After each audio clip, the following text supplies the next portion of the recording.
Qual era o plano, então, encontrado pelo genial Napoleão Bonaparte? Ele bolou a ideia de um bloqueio continental, uma muralha fictícia e econômica que isolaria as ilhas britânicas, proibindo todo o comércio com bens britânicos em solo europeu. Era uma estratégia para enfraquecer economicamente os seus inimigos das ilhas britânicas e consolidar o domínio francês sobre os seus aliados e sobre os seus vassalos, forçando a Europa a uma autossuficiência que beneficiasse Paris, né? Então a ideia era, se a gente não pode conquistar o mar, nós vamos conquistar a terra, né? Era o conceito de Napoleão Bonaparte. Só que o Talleyrand, que era o diplomata astuto, né, lá francês, ele falou: olha, o comércio é como o ar, bloqueia e os povos sufocarão, inclusive os nossos. Ou seja, a implementação do bloqueio continental começa em 1806 com o Decreto de Berlim, após a vitória esmagadora de Napoleão em Iena contra o pessoal da então Prússia, que depois virou a Alemanha, tá? De sua nova corte na capital inimiga, ele decretou que todo o continente europeu, da Espanha até os confins da Polônia, estava em estado de bloqueio contra a Grã-Bretanha. Nenhum navio britânico poderia atracar, nenhum produto inglês poderia entrar na Europa.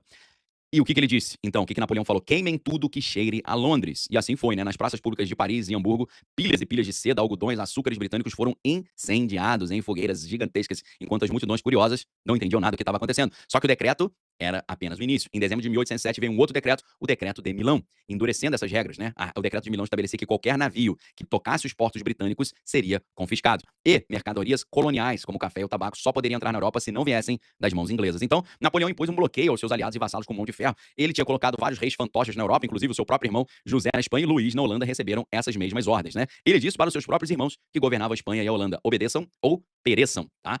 Só que o desafio logístico para implementar isso era imenso. Sem as modernas tecnologias de comunicação e de monitoramento, como monitorar esse embargo em todo o continente europeu? Era uma tarefa literalmente hercúlea, né? A Europa era um mosaico ali de várias fronteiras porosas, rios navegáveis, costas intermináveis. Então, fiscalizar tudo na Europa demandava um exército de inspetores alfandegários enormes. Só que esses também sucumbiram à corrupção, tá? Eles começaram a receber ali também sambaia loves, propinas, tá? E a resistência ao projeto de Napoleão acabou vindo de onde ele menos esperava. Por quê?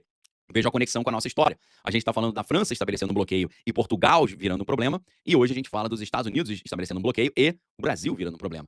No contexto histórico, Portugal, antigo, um aliado muito antigo britânico, se recusou a aderir ao bloqueio continental, temendo a sua própria ruína econômica, né? O regente João VI disse para os seus conselheiros que ele não poderia virar as costas para o mar. E é claro, devido a ter descumprido o bloqueio continental, Napoleão Bonaparte, furioso, ele invadiu o país em 1807, a gente está falando de Portugal, forçando a corte portuguesa a fugir para o Brasil em navios britânicos, né? Uma ironia que, claro, Napoleão Bonaparte, o poderoso imperador, engoliu com grande amargura. Mas pior ainda foi a questão da Rússia, tá? Vejam como é que a história se repete. A gente estava vendo naquela época Portugal e Rússia furando o bloqueio continental. Hoje a gente vê os Estados Unidos acusando Brasil, Rússia e China e Índia de furarem o bloqueio continental.